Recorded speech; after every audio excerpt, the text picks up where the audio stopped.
Hi, I'm Billy Squier. On behalf of myself and everyone here at MTV, I'd like to wish you all a happy holiday season and a terrific New Year. Hello, everyone. Welcome to Season 5 of Bad Music Video Theater. When I started this show, I read Rob Tenenbaum and Craig Marx's book, I Want My MTV, an oral history of music television from its first days through the premiere of The Real World. In it, they interview hundreds of artists, execs, and 4 of the original VJs, gaining a unique perspective on what it was like to create a new type of channel and what it meant to truly galvanize an art form. This has obviously been a huge help for the show. The book gives a broad overview of the history of the music video, except for one chapter. Chapter 21 hones in on one specific video, going on for 6 pages about how it killed the artist's career. I couldn't even get out of the introduction without the authors calling it the worst music video of all time. This is, of course, Rock Me Tonite by Billy Squier. So what was so awful about this music video? Is it the garish sets, the bright neon costumes, or could things have gotten overblown in the echo chamber of the mid-1980s? Tonight, Bad Music Video Theater investigates the strange tale of Rock Me Tonite. Tonight.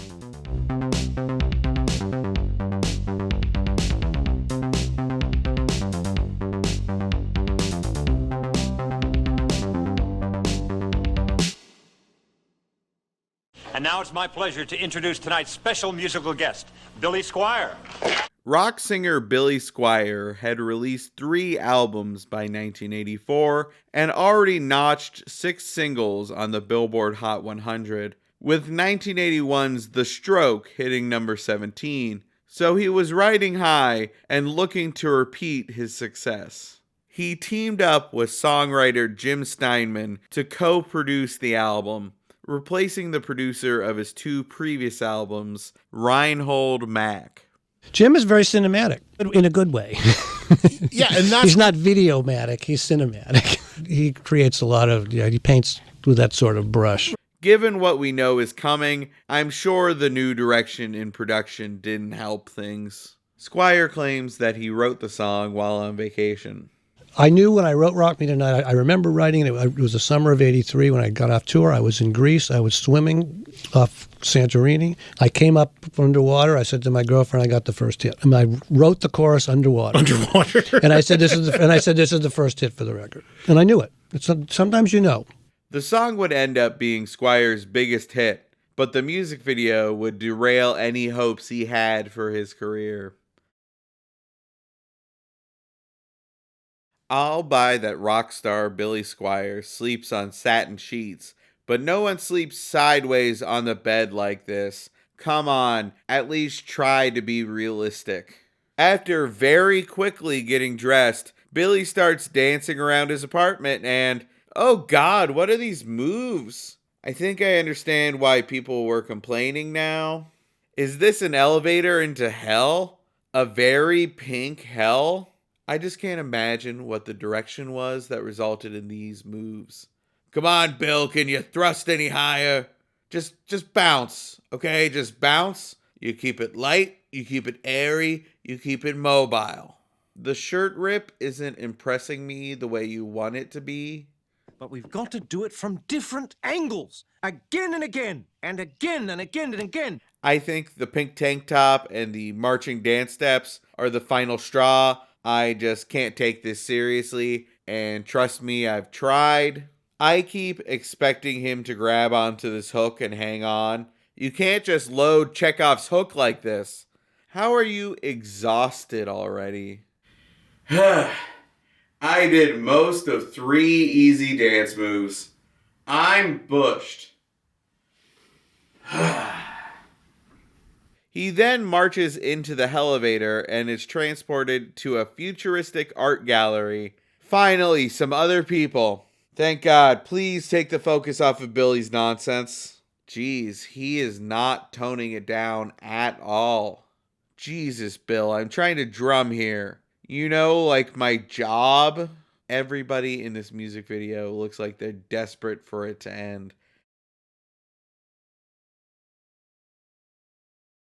I don't think it's going to revolutionize the music industry per se. I think there'll always going to be big records with little holes and little records with big holes. The fallout was immediate and intense.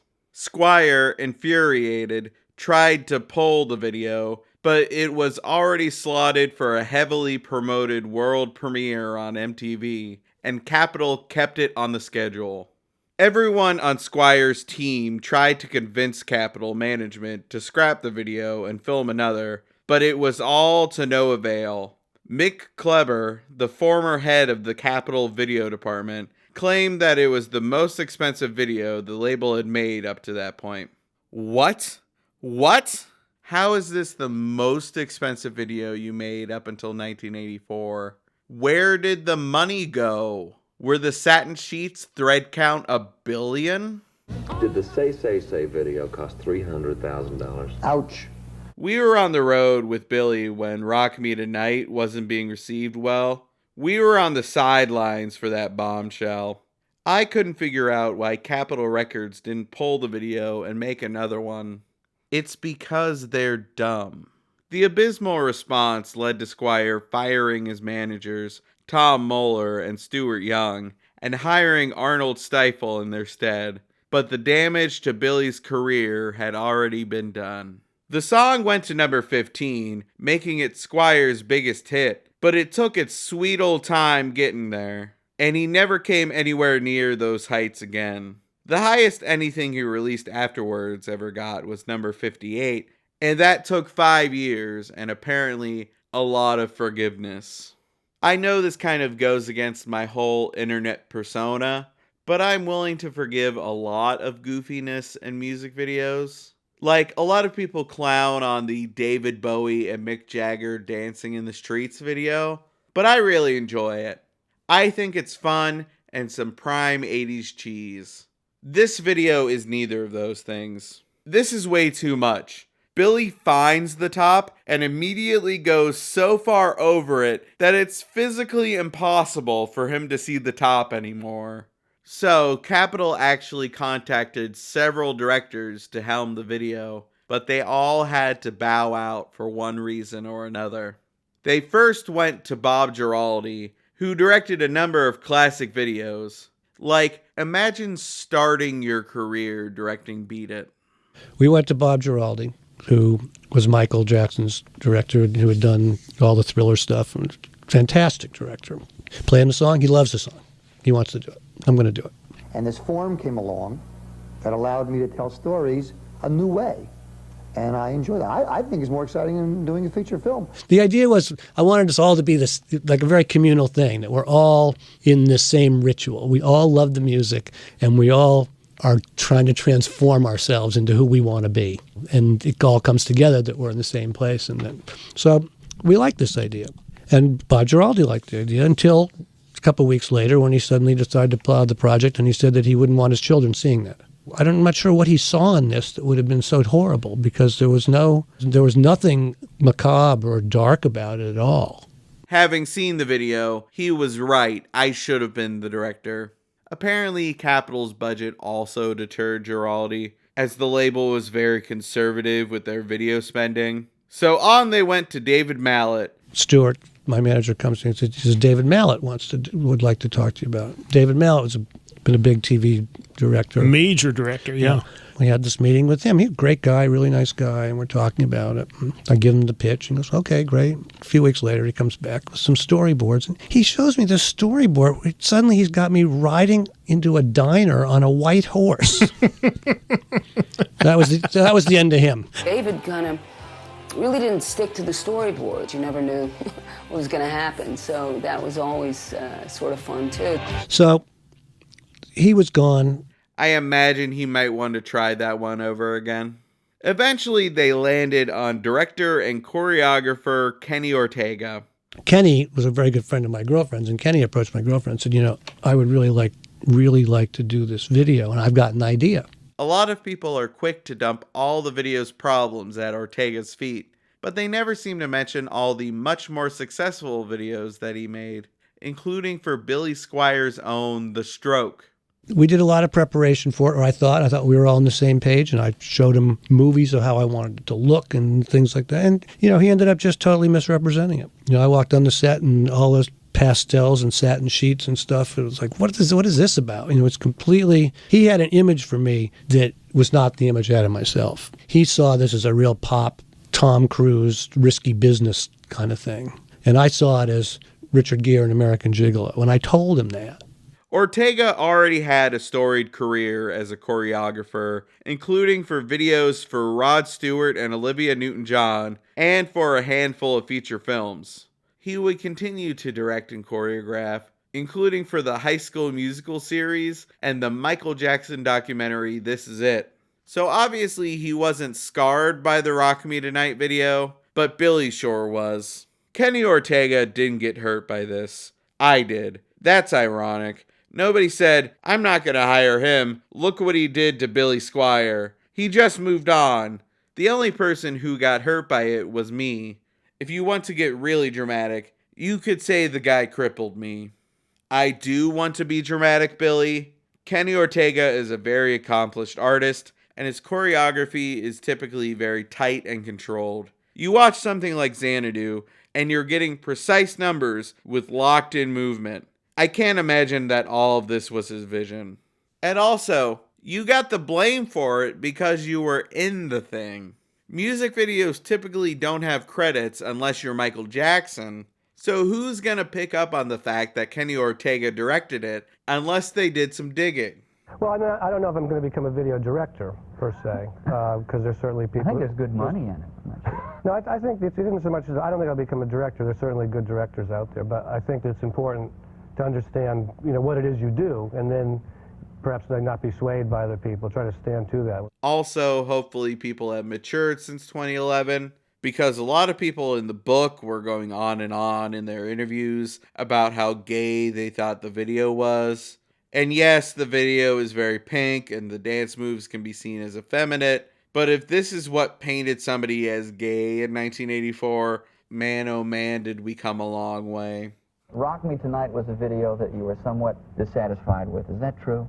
I think that in the end it possibly created a false impression of what the band was about, because what we tried to do so much before him was present sort of a documentary performance video, but whether it was Everybody Wants You or the earlier stuff. I'm a believer in showing the band in performance.